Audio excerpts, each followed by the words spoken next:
Question number 160, दो statements हैं और दो स्टेटमेंट्स क्या गिवन है। फर्स्ट स्टेटमेंट है contact angle between solid and liquid is property of a material of the solid and liquid as well. सही कि गलत? सही है, क्योंकि कॉन्टैक्ट एंगल सॉलिड और लिक्विड की नेचर पे डिपेंड करता है, तो बिल्कुल सही है। और सेकेंड है rise of liquid in a capillary tube does not depend on the inner radius of the tube. गलत लग रहा है, क्योंकि ट्यूब के रेडियस पे हाइट डिपेंड करती है। तो फर्स्ट करेक्ट है, सेकेंड रॉन्ग है, तो आंसर इसका बी बनेगा। नेक्स्ट है when capillary is dipped into a liquid into liquid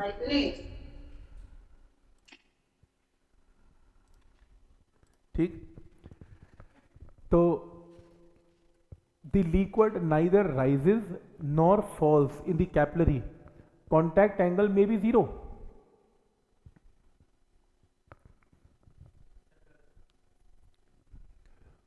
नहीं करेगी राइज?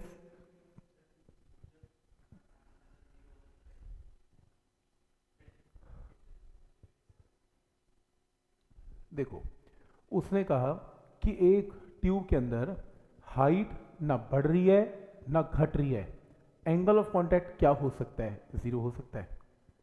अब may be zero, must be zero नहीं, जीरो होगा ही होगा नहीं बोला, हो भी सकता है नहीं भी हो सकता। पहले एक पॉइंट को समझ लो, लिक्विड सिर्फ एक एंगल पे ऊपर नीचे नहीं जाता, और वो एंगल क्या है? 90, क्योंकि एच का फॉर्मूला क्या होता है? 2t cos theta by are rho g, theta 90 होगा, cos 90 जीरो, बस 90 पे नहीं जाता, बाकी सब पे ऊपर नीचे जा सकता है। अगर एंगल ग्रेटर देन 90 तो नीचे गिरेगा, लेस देन 90 तो ऊपर जाएगा। अब जीरो भी हो सकता है, 10 डिग्री भी हो सकता है, 60 डिग्री भी हो सकता है, तो हाइट तो चेंज होगी, वो एंगल जीरो हो भी सकता है नहीं भी हो सकता। तो इसका मतलब ये स्टेटमेंट तो सही नहीं बैठेगी। वो कह रहे हैं हाइट ऊपर नीचे नहीं होगी, भाई हाइट ऊपर नीचे नहीं होगी तो एंगल में भी जीरो ना, ना एंगल शुड बी 90, तो स्टेटमेंट गलत हो गई। नेक्स्ट है contact angle between solid and liquid is the property of a material of the solid and liquid as well. बिल्कुल वही सेम क्वेश्चन पूछ रहा है पुराना, तो ये डिपेंड करता है एंगल ऑफ कॉन्टैक्ट सॉलिड और लिक्विड के नेचर पे, तो ये करेक्ट है और ये इनकरेक्ट है। ठीक, next question number 162, pressure inside a soap bubble is greater than the pressure outside. Soap bubble है 4s by r, soap bubble में 4t by r. excess pressure inside a soap bubble is thrice excess pressure inside a second soap bubble। Ratio of volume निकालने हैं, तो excess pressure last time किया भी था। First soap bubble में excess pressure P1 minus P not 4t by R1 है, second में P2 minus P not 4t by R2 है। और वो क्या कह रहा है, अकॉर्डिंग टू क्वेश्चन जो एक्सेस प्रेशर फर्स्ट का है P1 माइनस पी नॉट है, वो 3 गुना ज़्यादा है एक्सेस प्रेशर सेकेंड का। तो तुम्हें ये वैल्यू पता है 40 बाई R1 है, तुम्हें ये वैल्यू पता है 40 बाई R2 है, सॉल्व करके R2 R1 की वैल्यू आ गई, फिर तुम वॉल्यूम की रेशियो निकाल लेना, वॉल्यूम की रेशियो से आंसर आ गया।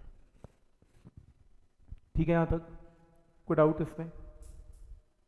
ठीक, नेक्स्ट है big drop is form by combining 1000 small droplets of water, surface energy क्या होगी? ऐसा क्वेश्चन लास्ट टाइम किया था। तो क्या किया था, पहले वॉल्यूम को इक्वेट किया था, रेडियस की रेशियो निकाली थी, और आपका एनर्जी का फॉर्मूला क्या था? T इंटू डेल्टा ए, सरफेस टेंशन इंटू डेल्टा ए। 1000 ड्रॉप्स हैं तो T इंटू छोटे ड्रॉप्स का एरिया, 1000 ड्रॉप्स का एरिया ये रहा, और बड़े ड्रॉप के लिए T इंटू बड़ा बड़ा एरिया। और तुम्हें क्या करना है, इसकी रेशियो निकालनी है, रेशियो निकाल लेना, सरफेस एनर्जी U1 U2 को डिवाइड कर लेना, आंसर आ जाएगा। Viscosity of gases is greater then that of liquids. ना ना, गैस तो पतली होती है, लिक्विड डेंस होता है, तो विस्कोसिटी लिक्विड की ज़्यादा होती है और गैसेस की कम होती है, तो पहली स्टेटमेंट गलत है। Surface tension of liquid decreases due to presence of insoluble impurities. हाँ सही है, इनसॉल्युबल जैसे कोई चीज़ नहीं घुलती है, सरफेस टेंशन की वैल्यू इसमें क्या हो जाती है? डिक्रीज हो जाती है। सही है, प्रॉपर्टीज पे क्वेश्चन आते हैं, अब नोट करो जो भी किया था। नेक्स्ट है if a capillary tube is immersed first in cold water then in hot water, गर्मी से सरफेस टेंशन घटती है, गर्म होने से सरफेस टेंशन घटती है, तो हाइट क्या होती है? 2t cos theta by are rho g. अगर सरफेस टेंशन घटती है तो हाइट भी घटती है। टेम्परेचर बढ़ने से सरफेस टेंशन घटती है, हाइट ऑफ लिक्विड कैपिलरी में घटती है। तो शुरू करते हैं। If capillary tube is immersed first in cold water then in hot water, height of capillary rise will be smaller in hot water. सही लग रहा है? तो गर्म पानी में तो ऑब्वियसली क्या होगा, टेम्परेचर ज़्यादा होगा, सरफेस टेंशन कम होगी, तो हाइट की वैल्यू घटेगी, घटेगी। ठीक। सेकेंड है, सेकेंड में पहली दो स्टेटमेंट बिल्कुल सेम है। एक capillary tube is immersed first in cold water and then hot water, तो height of capillary rise will be smaller in cold water. ये क्या है? एक ऐसी स्टेटमेंट हो गई। ये देखो आखिरी वर्ड में फर्क है, स्मॉलर इन हॉट वाटर और स्मॉलर इन कोल्ड वाटर। तो क्या बोलते हो इसमें? और सेकंड स्टेटमेंट फॉल्स है, पहली ट्रू है, सेकंड फॉल्स है। कैसे?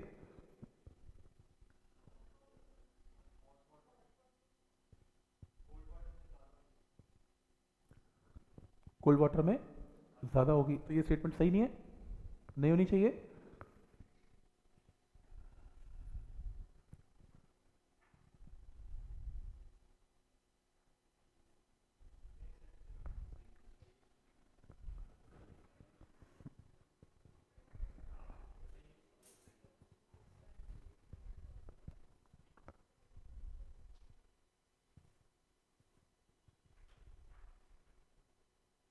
फिर ये दोनों स्टेटमेंट्स एक दूसरे के ऑपोजिट हैं।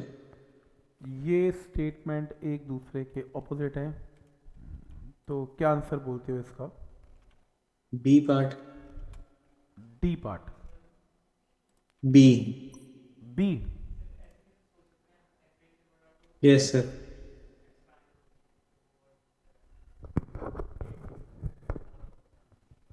देखो ऐसा है, इसकी एक्सप्लेनेशन जो है वो ऐसे ही गिवन है कि थर्मल एक्सपेंशन के साथ एक्सप्लेन्ड है कि रेडियस बढ़ जाएगा, बट मेरे को लगता नहीं है इसको थर्मल्स के साथ आंसर देना चाहिए, क्योंकि इसमें कुछ हिंट गिवन नहीं है कि take thermal expansions alpha beta. ऐसे तो यार कितने हीट के क्वेश्चन किए, जब ना बोले थर्मल एक्सपेंशन, आज तुम्हें थर्मल एक्सपेंशन याद आ गई।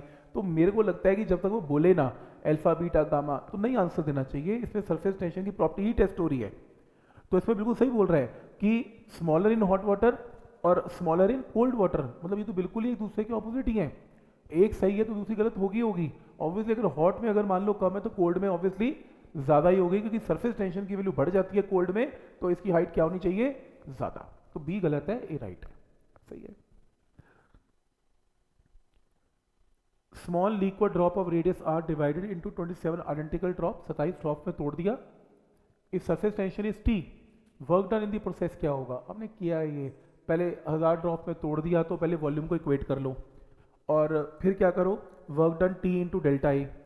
तो टी इंटू 27 ड्रॉप्स हैं, 27 ड्रॉप्स का एरिया और एक बड़े ड्रॉप का एरिया, तो टी इंटू बड़े ड्रॉप का एरिया और टी इंटू 27 ड्रॉप्स का एरिया, इन दोनों को माइनस करके आपके पास ये वैल्यू आएगी। और इसके अंदर आप क्या करेंगे, आपको इसमें स्मॉल आर कैपिटल आर की रेशियो तो गिवन ही है, तो स्मॉल आर को कैपिटल आर की फॉर्म में पुट करके आंसर आएगा। क्योंकि ये ड्रॉप है तो 2 से मल्टीप्लाई नहीं करना, अगर ये बबल होता तो 2 से मल्टीप्लाई करना था। अभी देखेंगे ऐसे क्वेश्चन बहुत आएंगे। तो फिर से वही क्वेश्चन है, फिर 125 ड्रॉप में तोड़ दिया, gain in surface energy, homework लिखो इसे, वही टी इंटू डेल्टा ए, टी इंटू डेल्टा ई करते रहो, आंसर सेम है। फिर वो कह रहा है कि इसमें क्या है, ये 100 बबल है, ध्यान से एरिया बढ़ गया, 3.5 से 7 हो गया, तो चेंज इन एरिया तो निकाल ही लोगे, और इसको चेंज इन एरिया को टी से मल्टीप्लाई करके वर्क डन की वैल्यू आ जाएगी टी इंटू डेल्टा, लेकिन रिजल्ट को 2 से मल्टीप्लाई करना है, क्योंकि यहाँ पर बबल है, बबल है तो चेंज इन एरिया में ट्वाइस आएगा, हो जाएगा। नेक्स्ट है, height of liquid column raised in a capillary tube of certain radius when dipped in a liquid A is given. तो एक कैपिलरी ट्यूब को डाला तो हाइट अटेंड कितनी है? 5 सेंटीमीटर। अगर ट्यूब को बी में डाला और जिसकी सरफेस टेंशन और डेंसिटी डबल है ए से, तो हाइट अटेन क्या होगी? हाइट अटेन का फॉर्मूला होता क्या है? 2t cos theta by are rho g. वो किसको डबल करने को कह रहे हैं? वो कह रहे हैं सरफेस टेंशन और डेंसिटी को डबल कर दो। तो तुम अगर t को डबल कर दो, डेंसिटी को डबल कर दो, डबल डबल का इफेक्ट कैंसिल, तो हाइट की वैल्यू विल रिमेन सेम, तो answer will remain same. Next, तंग आ गया हूं मैं इस क्वेश्चन से, 1000 ड्रॉपलेट तोड़ दो, 125 तोड़ दो, 64 तोड़ दो, 8 तोड़ दो, मेरे ख्याल से कम तो 20-25 क्वेश्चन है, मतलब इससे अब क्या बोलूँ कि इंपॉर्टेंट है भी कि नहीं, तो पता है कि इंपॉर्टेंट है, तो ये फिर वही टी इंटू डेल्टा ए का फॉर्मूला लगा लेना, आंसर आएगा। नेक्स्ट,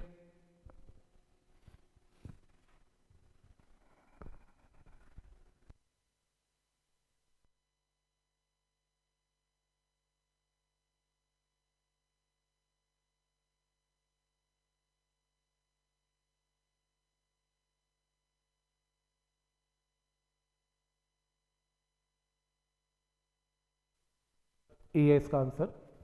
देखो एक बात को समझो, अगर वो कह रहा है क्लोथ्स कंटेनिंग ऑयल या grease stains can not be clean by water wash, ये तो बात पक्की है यार, तेल लग गया तो पानी तो नहीं धुल निकाल पाएगा, तो सर्फ तो लगाना पड़ेगा, पक्की बात। ये तो पक्की स्टेटमेंट सही है। दूसरा, ऐसा क्यों हुआ, कह रहा है एंगल ऑफ कॉन्टैक्ट जो है वो क्या था, ऑब्ट्यूज था। अब इस बात को समझें, हमने एक टॉपिक किया था वेटिंग ऑफ सरफेस, मतलब पानी वेट करता है सरफेस को, मरकरी वेट नहीं करती। ठीक, कोई चीज जब वेट नहीं करती तो वो चिपकना नहीं चाहती, मरकरी ग्राउंड को चिपकना नहीं चाहती, मरकरी मरकरी की फोर्स बहुत स्ट्रांग है, वो चिपकना नहीं चाहती, तो वो ग्राउंड को चिपकती नहीं है, क्योंकि उसका angle of contact greater than 90 है। ऐसे ही है, अगर पानी ग्रीस को चिपक ही जाता, फिर तो पानी के मॉलिक्यूल जब पानी से पाइप से निकलते तो ग्रीस को साथ ले लेके भाग जाते, ग्रीस उतर जाती, पर वो उतरती तो है नहीं। इसका मतलब कहीं ना कहीं ग्रीस ग्रीस की फोर्स बहुत स्ट्रांग है कहीं ना कहीं, और पानी उसको टच नहीं कर पा रहा, या बहुत कम कांटेक्ट एरिया टच कर पा रहा है, या खींच नहीं पा रहा, उसे खींच नहीं पा रहा। बिल्कुल वैसे ही जैसे मरकरी खींच नहीं पा रही थी ग्राउंड को, तो इसका मतलब कहीं ना कहीं angle of contact greater than 90 ही होता होगा।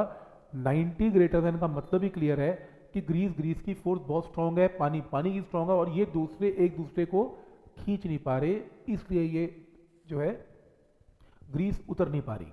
तो angle of contact greater than 90, जब ग्रेटर देन 90 है तो ये नहीं चिपक पाएंगे, ये दूर दूर रहेंगे, और ये ग्रीस उतर नहीं पाएगी। तो ठीक रीजन है। फिर 64 ड्रॉपलेट्स है, सरफेस एनर्जी कितनी है, तो फिर टी इंटू डेल्टा ए, सेम क्वेश्चन है। नेक्स्ट,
एक ड्रॉप ऑफ लिक्विड है जिसकी डेंसिटी ना रो है, is floating half immersed in a liquid, liquid के अंदर ना तैर रहा है, ठीक है, फ्लोट कर रहा है।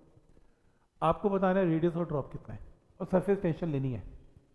देखो अगर ये तैर रहे और ये इक्विलिब्रियम में है, तो एक बात तो पक्की है, एक बात तो पक्की है, कौन इसको नीचे लेके जा रहा है, इसका वेट, इसके ऊपर आधे पोर्शन पे आधे वॉल्यूम पे क्या लग रहा है, अप थ्रस्ट, और एक और फोर्स लग रही है सरफेस टेंशन की। बस मुझे ये बताओ सरफेस टेंशन की फोर्स की मैग्नीट्यूड की वैल्यू क्या होगी। फोर्स क्या होती है, surface tension into length, length क्या लें, 2πr, ये लेंगे। ये बाउंड्री देख रहे हो, ये बाउंड्री आखिरी बाउंड्री है इस मॉलिक्यूल्स की जो एयर के कांटेक्ट में आ गई, तो फोर्स ऑफ सरफेस टेंशन क्या होगी, T इंटू 2πr। बस आखिरी क्वेश्चन ये बता दो, ये फोर्स ऊपर है या ये फोर्स नीचे है। ये फोर्स ऊपर है, कैसे पता लगा? अच्छा, कब नीचे कब ऊपर होती है? या हमेशा ऊपर होती है? सरफेस टेंशन की फोर्स हमेशा ऊपर होती है, सरफेस टेंशन की फोर्स हमेशा नीचे होती है, या कभी ऊपर कभी नीचे भी होती है? अकॉर्डिंग टू क्वेश्चन चेंज होती है। अकॉर्डिंग टू क्वेश्चन चेंज होती है। तो फिर तुम्हें कैसे पता लगा कि इसमें ऊपर है? ऐसी क्या चीज़ देख ली? मेरे को नहीं दिखी, मेरे को नहीं दिखी, तुम ये देख लो। मैं कैसे स्टूडेंट को कहूँ क्लास में आके भाई ऊपर ले लो? वो पूछेगा सर ऊपर कैसे पता लगा? आपको कैसे दिख रही है? मुझे दिख नहीं रही। और मैं बोलूँ नीचे ले लो, तो नीचे कैसे? तो एक स्टूडेंट बोला मुझे अभी दूसरे बैच में, तो क्या बोला? वो कह रहा है सर मेरे को लगता है कि ऊपर ही होगी। मैं कहा क्यों? वो कह रहा देखो, अब थ्रस्ट जो है वो वेट को क्या कर रहा था? बैलेंस। वो कह रहा है वेट तो चेंज हो नहीं सकता बॉडी का, अब थ्रस्ट ही कमजोर रहा होगा, पक्की बात, नहीं तो बॉडी डूब जाती। तो उसको सपोर्ट सरफेस टेंशन नहीं की होगी, तभी बचा हुआ है, तब तक डूब जाता। तो उसने ये लॉजिक लगाया कि वेट के साथ अगर मैं सरफेस की फोर्स लगा दूंगा, अब थ्रस्ट बेचारा क्या करेगा? तो वो अब थ्रस्ट को सपोर्ट चाहिए सरफेस टेंशन की फोर्स की, तो वो वेट के इक्वल होगी, तो उसने कहा डी ऊपर होगी। देखो उसका लॉजिकल तो नहीं था, वो ठीक ही बोल रहा था। नहीं तो वेट तो चेंज होने वाला है नहीं, और हमने वेट को तो बैलेंस करना है। वेट के सपोर्ट में अगर हम एक फोर्स लगा देंगे, अब थ्रस्ट बेचारा क्या करेगा? वो तो वेट को ही बैलेंस कर सकता है, लॉजिक है। तो अब थ्रस्ट कमजोर हो सकता है, तो अब थ्रस्ट कमजोर, अब थ्रस्ट वेट को बैलेंस करने के लिए फोर्स ऑफ सरफेस टेंशन को अब थ्रस्ट के साथ ले लो, बात खत्म। फिर मैंने और देखा इसे जाके, तो मैंने एक चीज देखी, जिन क्वेश्चन में आप एक रिंग को डालते हो, प्लेट डालते हो और पानी से उठाते हो, तुमने देखा पानी ऐसे चिपक जाता है, या फोर्स ऑफ सरफेस टेंशन नीचे है। अब उठा जोर लगता है उठाने में, पानी से कि प्लेट को उठा के देखो जोर लगता है, सरफेस टेंशन की फोर्स आपको अपोज कर रही है इसमें। लेकिन फिर मैंने और डिटेल में देखा, मैंने एक नीडल वाला क्वेश्चन देखा, हमने क्लास में किया था। एक नीडल है, वो नीडल ना मेम्ब्रेन, ये देखो पानी का मेम्ब्रेन ऐसे बन गया, तो सरफेस टेंशन की फोर्स टेंजेंशियल होती है, और नेट टेंशन सरफेस टेंशन की फोर्स ऊपर है जो वेट को बैलेंस करती है। इस केस में सरफेस टेंशन की फोर्स ऊपर है क्योंकि मेम्ब्रेन बन जाता है ऐसा। फिर मैंने और देखा इसे, जब मैंने और देखा तो मुझे बात समझ में आई कि मान लो एक ये स्फेयर है, ये तैर रहा है, और ये भी स्फेयर तैर रहा है। मजे की बात है, ऊपर वाले केस में सरफेस टेंशन की फोर्स ऊपर है और नीचे है, इसके अंदर ऊपर है, इसके अंदर नीचे है। ये क्या चक्कर है? ये डिपेंड करता है कि जब आपने लिक्विड के अंदर अपनी बॉल को डाला, हाफ समझ रहे दोनों, अगर लिक्विड का मनिस्कस ऐसे बन गया तो सरफेस टेंशन की फोर्स टेंजेंशियल है, इन दोनों का वेक्टर सम नीचे बनेगा। और अगर आपका मनिस्कस ऐसे बन गया मेम्ब्रेन की तरह, तो आपकी टेंजेंशियल फोर्स ऊपर आके नेट फोर्स ऊपर है। और सुन लो, अगर मनिस्कस ऐसा बना तो angle of contact less than theta, less than 90 होगा, और अगर मेम्ब्रेन ऐसे बनी तो angle of contact greater than 90 होगा। तो ग्रेटर देन 90 में ये फिगर है, लेस देन 90 में ये फिगर है, पर मेरे क्वेश्चन में एंगल ऑफ कांटेक्ट की गिवन नहीं है। मैं फैसला भी कैसे करूं? प्रॉब्लम है। तो फिर वो कॉन्सेप्ट ठीक लग रहा है जो स्टूडेंट ने बताया कि ऐसे कर लो जी।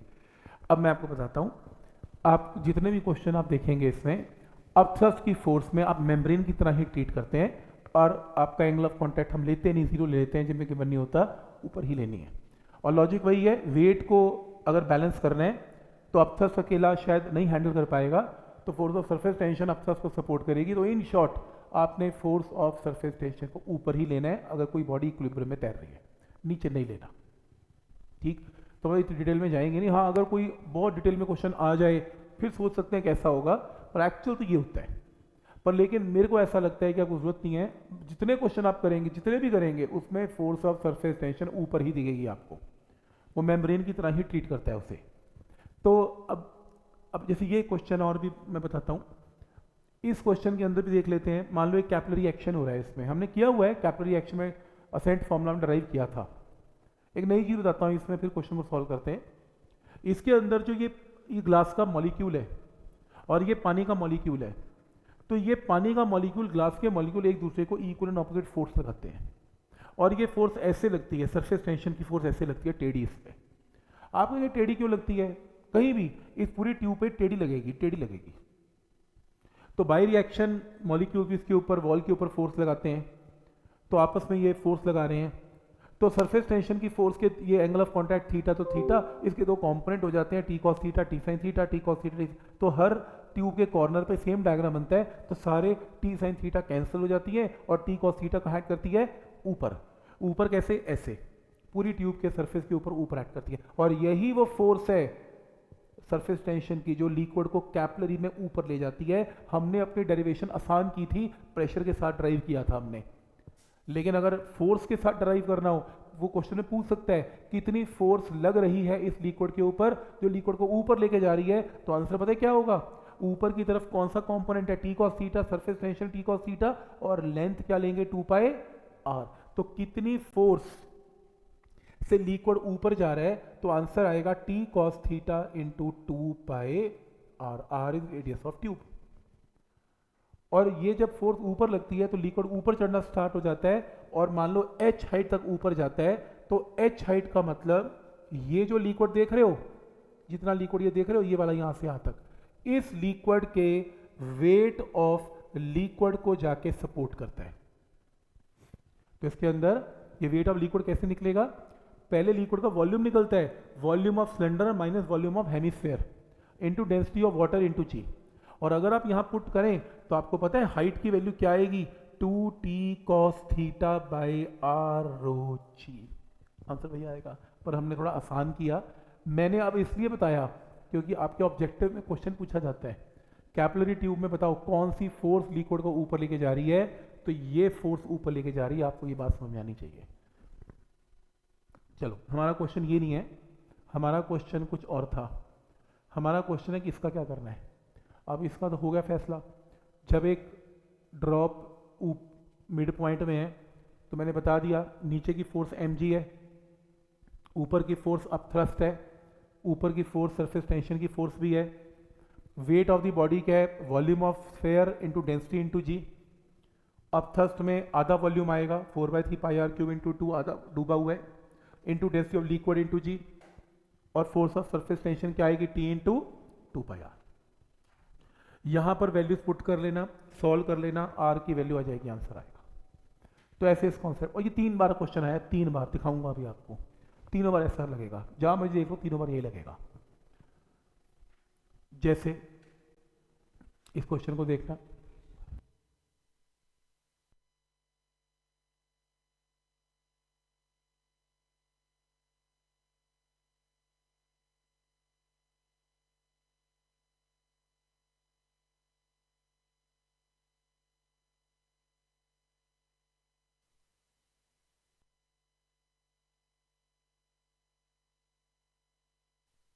का ट्यूब का डायमीटर 5 है, एक का 8 है, तो यू शेप बन गई, ठीक है।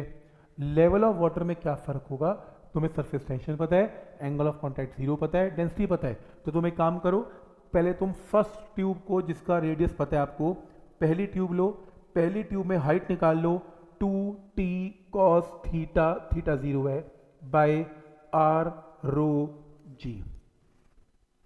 फिर तुम सेकेंड हाइट निकाल लेना 2t cos 0 बाई R2 रो जी। फिर तुम दोनों का डिफरेंस निकालने का आंसर आ जाएगा। दो ट्यूब्स है ना, दोनों का रेडियस डिफरेंट है, तो दोनों की हाइट अटेंड डिफरेंट होगी, और अगर हाइट अटेंड डिफरेंट होगी तो हाइट का डिफरेंस निकालना है, वहां से आंसर आएगा। क्लियर है यहां तक? ये सबसे आसान तरीका बता रहा हूं मैं। पहले एक ट्यूब की हाइट अटेंड निकाल लो, दूसरी ट्यूब की हाइट अटेंड की वैल्यू निकाल लो, दोनों हाइट को माइनस कर लो, आंसर आएगा। ठीक है, सिर्फ यही नहीं, बुक्स में ऐसा भी गिवन होता है, जरूरत नहीं है, ऑप्शनल है, समझ में आता है, ठीक है, तो कोई बात नहीं। वो कहते हैं मान लो दो ट्यूब्स हैं, हाइट का डिफरेंस इनमें डेल्टा एच है, ठीक, एक में ज्यादा एक में कम है, अभी इक्विलिब्रियम में है, तो प्रेशर ए और बी पे सेम है। ए का प्रेशर क्या होगा, ए का प्रेशर है P atmosphere minus 2t by R1, मैंने इसका फ्लैट नहीं है, टेढ़ा है, तो यहाँ का प्रेशर कम होगा, तो P atmosphere minus 2t by R1 plus ये एच रो जी लगाओ, एच रो जी में हाइट कितनी है, ये एक्स है, डेल्टा एच है, तो X plus delta H into rho into g, और यहां पे प्रेशर लगाओ, यहां पे P atmosphere minus 2t by R2 तो होगा, साथ में रो जी एक्स रो जी भी होगा, इक्वेट कर लो, इक्वेट करके डेल्टा एच निकाल लेना आंसर। पर मेथड नंबर 1 ज़्यादा बेटर था, फिर मैंने बता दिया अगर कोई किताब पढ़ो और वो ऐसा कुछ करे तो एटलीस्ट कंफ्यूज ना होना, मतलब ऐसा भी कर सकते हो, प्रेशर से भी कर सकते हो और असेंट फॉर्मूला से भी कर सकते हो, आपकी मर्जी है।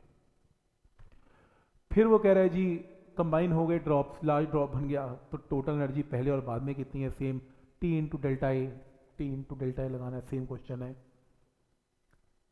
नेक्स्ट, दो सोप बबल कंबाइन हो गए, देखो ड्रॉप कंबाइन नहीं हुए, बबल कंबाइन हुए हैं, बबल कंबाइन हो गए तो इक्वलेंट रेडियस क्या होगा नए बबल का, आज करवाया शॉर्टकट मैंने, क्या ऑप्शन है एबीसीडी में से, देखो या तो ये देखा लगता है या देखा लगता है, ये फॉर्मूला तब लगता है जब इंटरफेस निकलता है, और ये तब लगता है जब दो बबल कंबाइन होते हैं, तो बिल्कुल सही बी ऑप्शन है, root r one square plus r two square ही ऑप्शन है। नेक्स्ट, ए और बी दो रेडियस हैं और ये कंबाइन हो जाते हैं, कर्वेचर का रेडियस निकालना है, आजकल बाद दो बबल एक दूसरे के अंदर घुसने की कोशिश करते हैं, तो कॉमन इंटरफेस का रेडियस क्या होगा, तो ये आंसर है A B upon B minus से, करवाया था ये r one r two by r two minus r one, दो ही तो आज थ्योरी में करवाया ना मैंने शुरू में, एक इंटरफेस का रेडियस और एक कॉम्बिनेशन का, कौन सा,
तो लार्ज नंबर ऑफ, ये में किया हुआ है क्लास में, बहुत सारे ड्रॉप्स हैं, कंबाइन होते हैं, राइजिंग टेम्परेचर निकालो, याद है MC डेल्टा टी। तो बुकलेट का सॉल्व प्रॉब्लम है, NCERT वाली सॉल्व प्रॉब्लम है, तो ये मेरे ख्याल से ये आंसर था जिसका किया हुआ है हमने क्लास में। इसमें ये लो,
ट्यूब है, तो कैपिलरी ट्यूब के अंदर कोई लिक्विड है जिसकी सरफेस टेंशन डेंसिटी पता है, h हाइट है, it is observe that to tangents drawn from liquid glass interface make an angle of 60 degree with one another.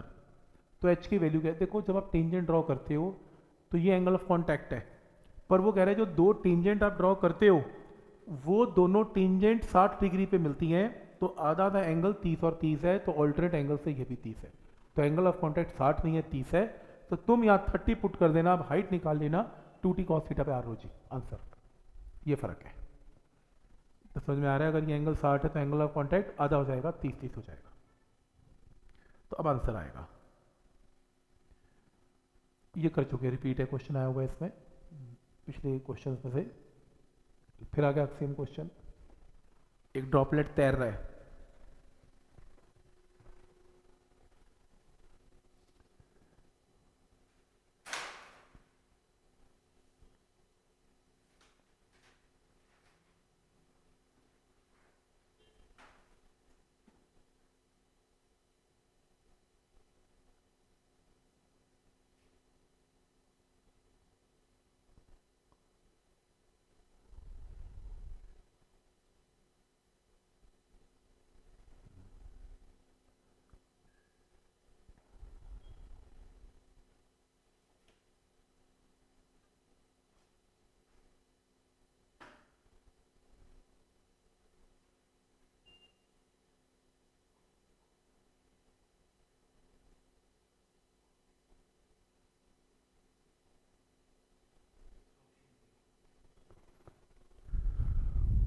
B, देखो सेम चीज़ है, फिर वो आधा ड्रॉप तैर रहा है, जब तैर रहा है तो इक्विलिब्रियम की कंडीशन क्या बनेगी, नीचे वेट लग रहा है volume into density of body into g, ऊपर अब थ्रस्ट लग रहा है आधे वॉल्यूम का v/2 into density of liquid into g, और सरफेस टेंशन की फोर्स भी ऊपर लग रही है 2πr इंटू टी, अभी किया था हमने।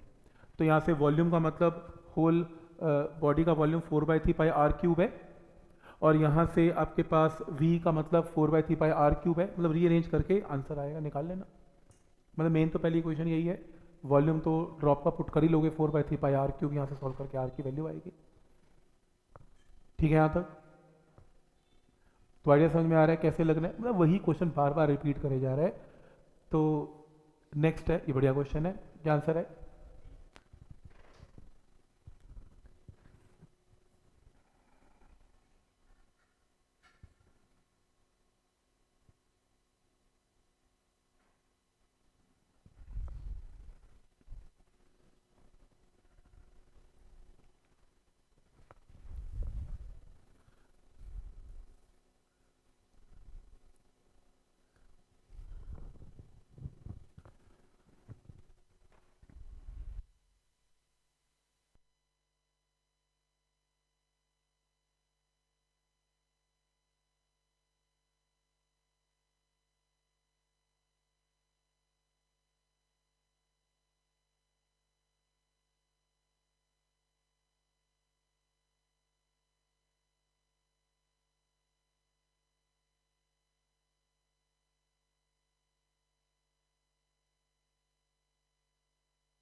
ए बोलता मैं समझ सकता हूँ, पर आंसर इसका डी है।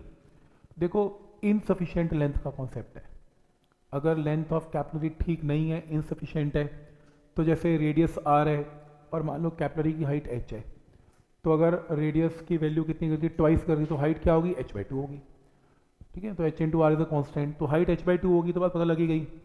तो पहले मास कितना था, m, volume into density, volume क्या है, πr²h पहली बार में।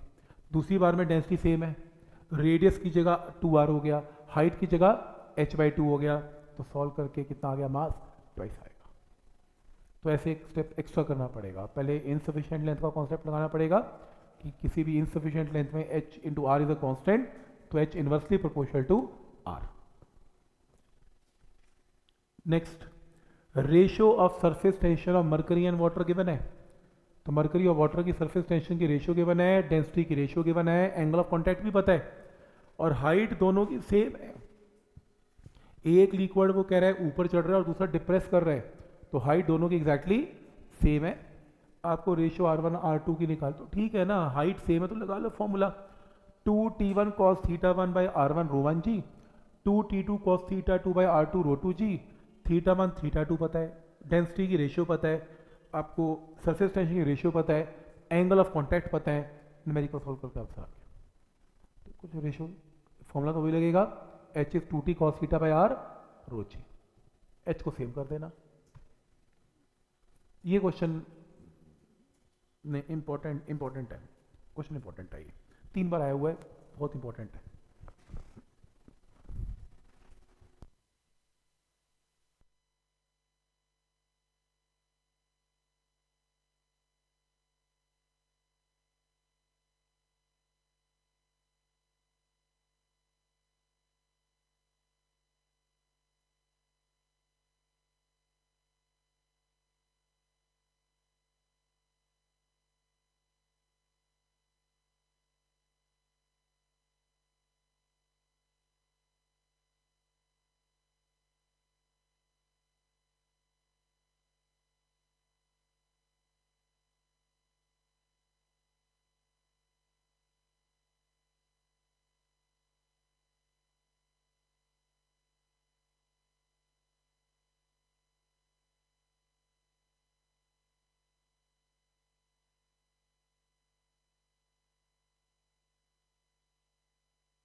देखो, एक पॉइंट समझ लो, एक स्मॉल सोप बबल है, रेडियस 4 सेंटीमीटर है, इस ट्रैप्ड इनसाइड एक बड़ा बबल 6 सेंटीमीटर है, अंदर फंस गया है, विदाउट एनी कॉन्टैक्ट, टच नहीं कर रहा, अंदर पड़ा हुआ है। तो P2 is the pressure inside the inner bubble, P0 pressure outside the outer bubble, और तुम इनका डिफरेंस निकालना है। तो फिगर ऐसी बनेगी, फिगर ड्रॉ कर लो अपने कॉपी में और बुकलेट में नोट कर लो फॉर्मूला, कि ये 2 बबल्स हैं, बबल के अंदर बबल है, सबसे अंदर प्रेशर P2 है, सबसे बाहर प्रेशर P0 है, और तुम्हें इसका डिफरेंस निकालना है। मान लो इनके बीच में प्रेशर P1 है।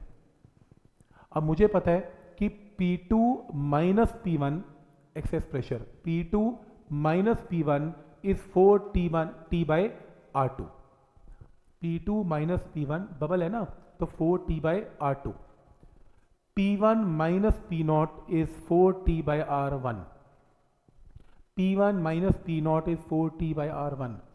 इन दोनों को ऐड कर लो, P1 से P1 कैंसल, और आपके पास ये फॉर्मूला आ गया। मान लो 2 रेडियस R1 R2 की जगह इक्वलेंट रेडियस R है, 2 बबल का इक्वलेंट रेडियस R है, तो this must be equal to 4T by R, तो 40 40 कैंसल। तो ये फॉर्मूला नोट कर लो, अगर बबल के अंदर बबल फंस चुका है तो इक्वलेंट रेडियस का ये फॉर्मूला याद रखना है, या ये एक ही बात है। तो ये बुकलेट में नोट कर लें फॉर्मूला, 2-3 बार क्वेश्चन आया हुआ है, सीधे शॉर्टकट मारेंगे।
बात करके आप मीन्स अपना न्यूमेरिकल सॉल्व कर सकते हैं, इसकी जरूरत नहीं है, ये करेंगे।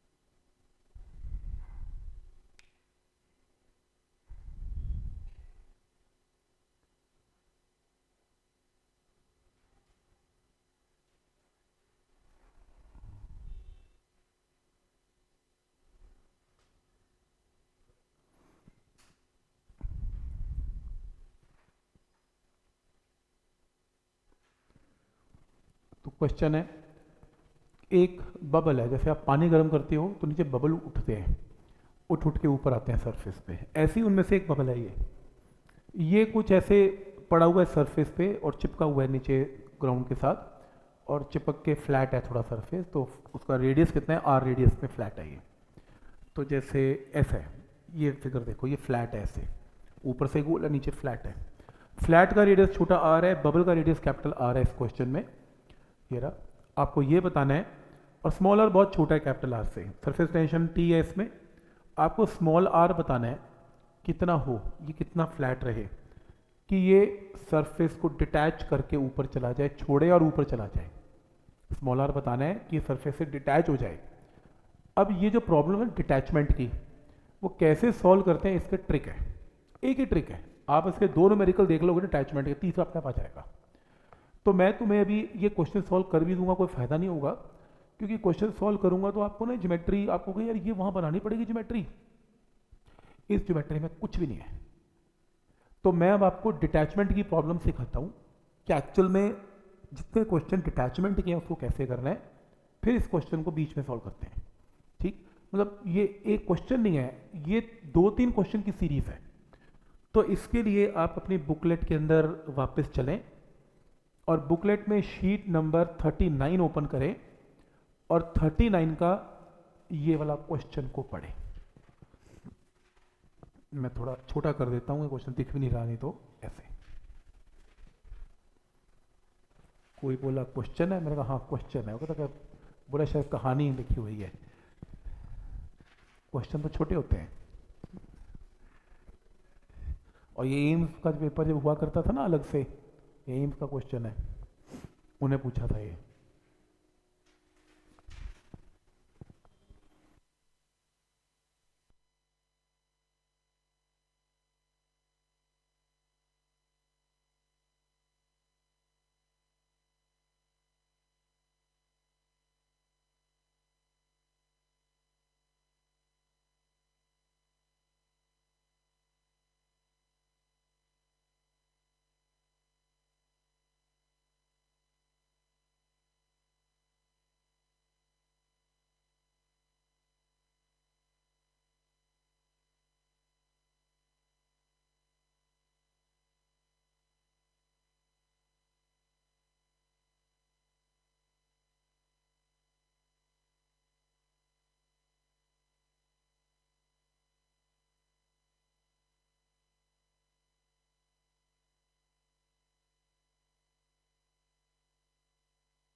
तो क्वेश्चन है, when liquid medicine of density rho is to be put in the eye, it is done with the help of a dropper.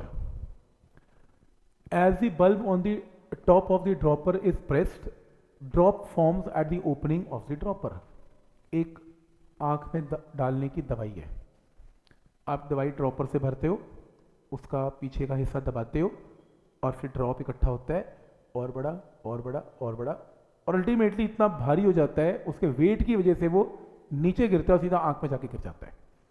दवाई डालने का यही प्रिंसिपल है ड्रॉपर से। कह रहे हैं कुछ ऐसा ही एक्सपेरिमेंट हो रहा है। We wish to estimate size of the drop, मैं देखना चाहता हूं कि ड्रॉप का क्या साइज रहा होगा। We first assume that drop form at the opening is spherical, तो ड्रॉप का शेप क्या है, स्फेरिकल, क्योंकि उसका एरिया मिनिमाइज करना होता है तो उसको स्फेरिकल शेप ले लेते हैं। To find the size we calculate net vertical force due to surface tension T, तो हिंट भी दे रहा है कि सरफेस टेंशन की फोर्स कहाँ लगेगी, वर्टिकल लगेगी। When radius of drop is r, when this force become smaller than the weight of the drop get detach from the dropper, मतलब क्वेश्चन के अंदर सोल्यूशन बता रहा है, सोल्यूशन ये बता रहा है कि वेट ऑफ द ड्रॉप को नीचे गिर देगा, और force of surface tension vertical है, ऑब्वियसली वो ऊपर ही होगी, नीचे नहीं हो सकती। अगर वो भी नीचे, वेट भी नहीं, तो कब का नीचे गिर जाएगा। तो सरफेस टेंशन की फोर्स कहीं ना कहीं काट कर रही है ऊपर, और अगर सरफेस टेंशन की फोर्स कम पड़ गई और वेट ड्रॉप का बढ़ गया तो ड्रॉप अपने आप नीचे गिर जाएगा। तो पहला पार्ट है, बताओ सरफेस टेंशन ने कितनी फोर्स लगाई, ये पहला पार्ट है। किसी भी इस क्वेश्चन में ड्रॉप डिटैच हो रहा है, एक ट्यूब से डिटैच हो रहा है, इसे डिटैचमेंट की प्रॉब्लम बोलते हैं। उसकी ज्योमेट्री एक बार सीख लो, बाकी सब में सेम है, हर क्वेश्चन में सेम है। ज्योमेट्री ऐसी है, ये आपके सामने ये ट्यूब है ड्रॉपर की, ये ड्रॉप बन गया, हवा में लटका हुआ ड्रॉप है, ये इमेजिनरी है, अंदर पानी पानी है, दवाई है, ये ड्रॉप बन गया। ड्रॉप का रेडियस बड़ा आर है और ट्यूब का रेडियस छोटा आर है। सरफेस टेंशन कहाँ पे है, यहाँ देखते हैं कोने पे, कोना नहीं मीन ये जो सर्कमफ्रेंस है 2πr, इसके ऊपर देखनी होती है। तो ये सरफेस टेंशन की फोर्स है। सरफेस टेंशन की फोर्स निकालने के लिए क्या किया, इसने स्मॉल एलिमेंट ले लिया यहाँ पर dl। तो सरफेस टेंशन की फोर्स क्या होगी, tension surface tension into length, तो t इंटू dl, और डायरेक्शन क्या होगी, टेंजेंशियल, क्योंकि सरफेस टेंशन टेंजेंट के साथ आता है तो फोर्स भी टेंजेंट के साथ आएगी, टेंजेंशियल। ऐसी यहाँ पर भी सेम फिगर क्या बनेगी, टेंजेंशियल। इसके अगर ये एंगल थीटा है और अगर मान लो ये थीटा है तो ये 90 माइनस थीटा, और ये क्या है, थीटा। इस फोर्स के दो कंपोनेंट होंगे, T D L cos theta, T D L sine theta. अब सारे टी, क्योंकि ये डायग्राम यहाँ भी बनेगा, T D L sine theta आपस में कैंसिल करते रहेंगे और T D L cos theta पूरे ड्रॉपर के सर्कमफ्रेंस पे लगेगा। तो नेट फोर्स क्या होगी, T D L cos theta को इंटीग्रेट कर दो और integration of D L D L D L D L corner में क्या आएगा, 2πr। लेकिन ये स्टेप करने की बिल्कुल जरूरत नहीं है, मैंने आपको शॉर्टकट अभी सिखाया था। मैंने आपको स्ट्रेट फॉरवर्ड ये शॉर्टकट ऐसे सिखाया था कि आप सिंपल एक काम करें, आप इमेजिन करें सरफेस टेंशन यहाँ पे एक्ट करेगी, टेंजेंशियल, तो ये थीटा है, तो ये सिंपल लिखें टी कॉस थीटा है, और ये क्या लिखें, टी साइन थीटा है। सेम डायग्राम यहाँ बनाए, टी ये लिखें टी साइन थीटा है, टी कॉस थीटा है, तो टी कॉस थीटा पूरे सर्कमफ्रेंस पे काम कर रही है 2πr, तो सीधा शॉर्टकट है, फोर्स ऑफ सरफेस टेंशन क्या होगी, T cos theta into 2πr। जैसे कैपिलरी एक्शन में सिखाया था आज मैंने ऑब्जेक्टिव में, तो ये करने की जरूरत नहीं है, सीधा T cos theta into 2πr। ये सरफेस टेंशन की फोर्स है, और थीटा मैंने खुद एज्यूम की है, कॉस थीटा को रिप्लेस करो small r by capital R, put करके आंसर ऑब्जेक्टिव नंबर 1 ही आंसर मिलेगा आपको ऑब्जेक्टिव में। This is force of surface tension. अगला पार्ट है रेडियस ऑफ ड्रॉप, बताओ क्या है। अब रेडियस निकालने के लिए क्या करेंगे, वेट ऑफ द ड्रॉप क्या है, volume into density of drop into g, और ये वेट की डायरेक्शन कहाँ है, नीचे, सरफेस टेंशन की फोर्स कहाँ है, ऊपर, तो ये और ये इक्वेट कर दें, सरफेस टेंशन की फोर्स और वेट ऑफ ड्रॉप को इक्वेट कर दें, इक्वेट करके रेडियस निकाल लेना, आंसर आ गया, आर की वैल्यू आ गई। तो आइडिया समझ में आ रहा है कि सरफेस टेंशन की फोर्स वेट के इक्वल होगी, उसके बाद अगर फोर्स कमजोर पड़ गई, वेट बढ़ गया, तो फिर ड्रॉप नीचे गिर जाएगा। ज्योमेट्री क्लियर है, कोई बात नहीं, पहली बार नहीं क्लियर कोई बात नहीं, दूसरी बार क्लियर हो जाएगी। अब आपको वही क्वेश्चन फिर से पूछ लिया, आपके पास अब बबल है, पानी के अंदर बबल जो भी कर रहे थे हम, और ये यहाँ से फ्लैट है कर रहे थे अभी हम, और आपको ये बता रहा था कि बबल कब ऊपर उड़ जाएगा, ये रेडियस बताओ इसका क्या होगा। आप ध्यान से देखो, ये ज्योमेट्री और ये ज्योमेट्री जो इसकी बनी, ये ट्यूब वाली ज्योमेट्री है, रिलेट कर पा रहे हो, फिर से देखो, ड्रॉपर वाला ये डायग्राम है, ड्रॉप नीचे बना हुआ है, इसमें बबल ऊपर बना हुआ है, डायग्राम को ऐसे की बजाय ऐसे कर दिया। डिटैचमेंट की प्रॉब्लम, ये खास बात है, डायग्राम सब में सेम बनने हैं, चेक कर लो।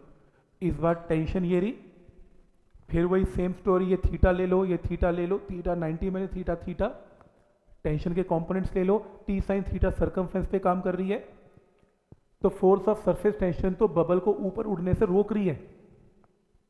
तो फोर्स ऑफ सरफेस टेंशन है कितना, T sine theta into 2πr। लेकिन बबल को कौन ऊपर उड़ा रहा है, अपथ्रस्ट।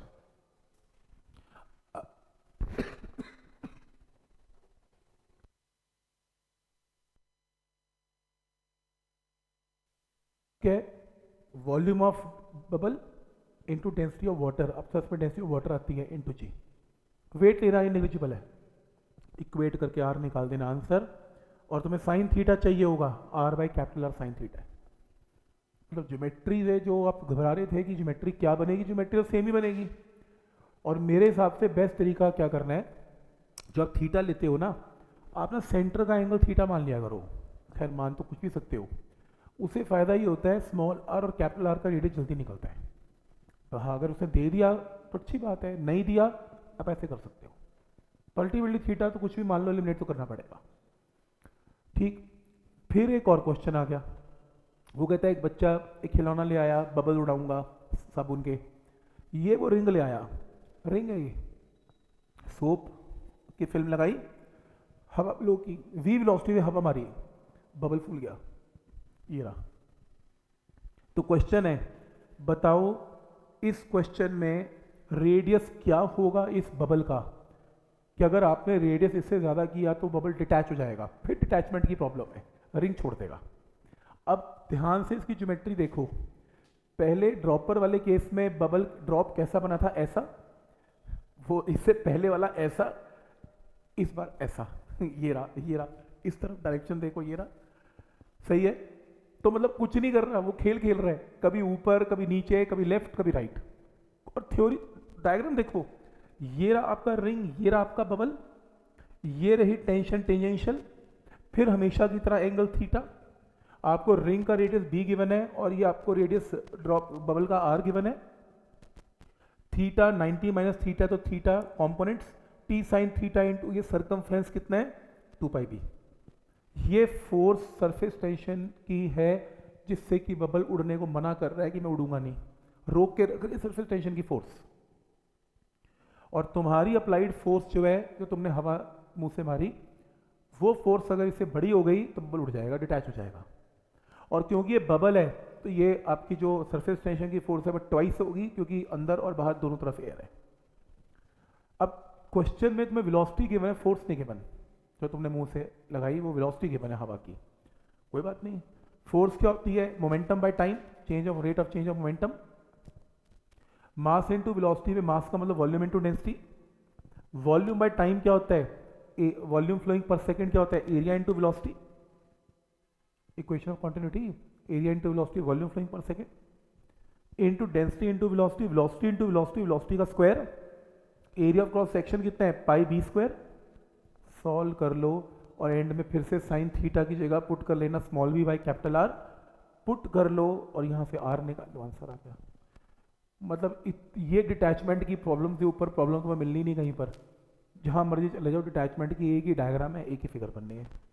समझ में आ रहा है कि क्या लॉजिक है डिटैचमेंट का। हार्ड क्वेश्चन में से है, पर अगर आ जाए तो करना क्या, कम से कम ये आइडिया होना चाहिए। तो इसमें ये क्वेश्चन हो गया ऑब्जेक्टिव,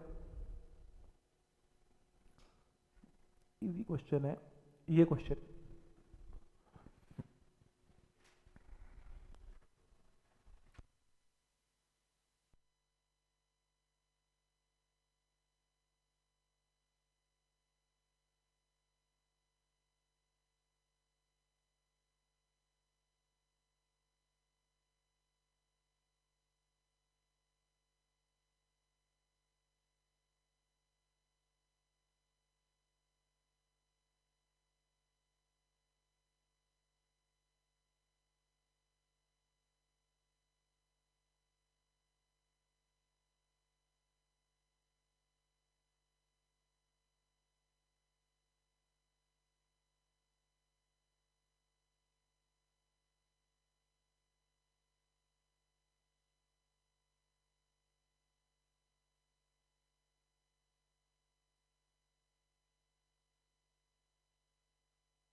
बहुत सारे ड्रॉपलेट्स हैं, रेडियस स्मॉल आर है, एक बड़ा ड्रॉप बनाते हैं, फिर वो क्या क्या करता है, जब बड़ा ड्रॉप बनता है वो एनर्जी रिलीज करता है और वो एनर्जी काइनेटिक की फॉर्म में रिलीज करता है। तो बताओ वेलोसिटी क्या है बड़े ड्रॉप की, ये क्वेश्चन है। तुम इस क्वेश्चन में पहले वॉल्यूम तो इक्वेट करोगे ही करोगे, तो तुम इस क्वेश्चन में एन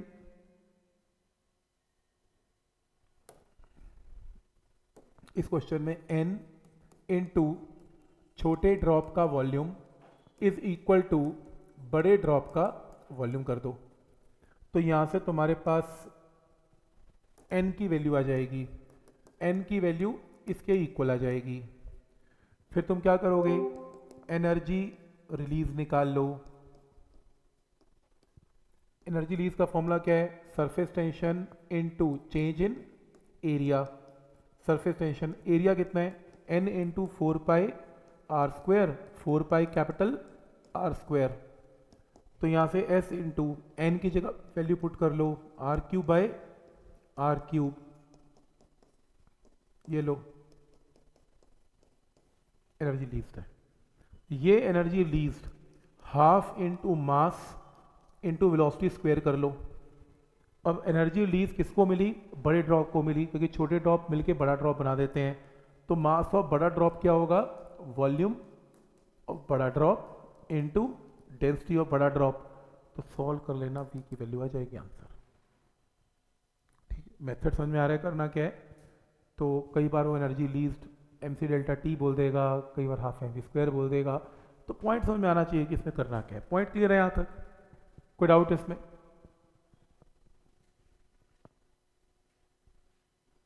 क्या ऑप्शन है आंसर?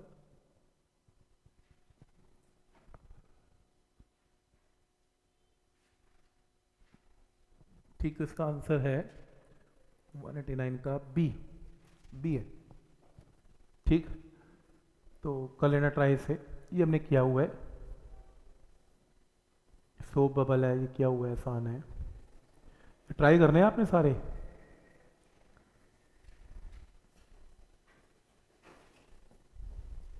ये सब इजी क्वेश्चन है। फिर कॉम्बिनेशन नहीं खत्म हो रहा, बबल का माइन हो गया।